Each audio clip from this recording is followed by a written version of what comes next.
এটা ছিল আমার বোনের 7 মাসের স্বাদের ভিডিও। গ্যালারি ঘাটতে তো খুঁজে পেয়েছি, আরও অনেক ভিডিও ছিল যেগুলো সব ডিলিট হয়ে গেছে, কিন্তু কীভাবে জানি না। সেই বোনের আবার বেবি হয়ে 1 মাস বয়স হয়ে গেল, আর এখন আমার এই ভিডিওগুলোর কথা মনে পড়েছে। সে যাই হোক না কেন, যেসব নিয়মকানুনগুলো ছিল সেগুলো ওরা চান টান করে কমপ্লিট করছিল।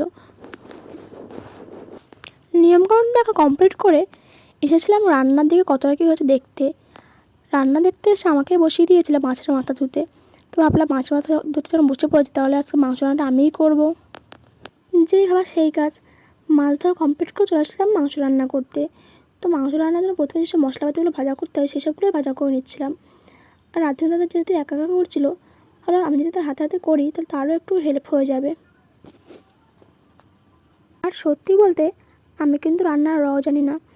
দাদাটা আমাকে যেমন যেমন বলছিল আমি ঠিক তেমনটাই করছিলাম। আর এই মাংসটা আমার এতটাই ভারী ছিল যেটা আমি একা উঁচু করতে পারছিলাম না। তো দাদাটা এসে হেল্প করে দিল। আর দেখো আমার খুন্তি না দেখে তো তোমরা বুঝতেই পারছো যে আমি রান্না করতে কতটা ভালো পারি।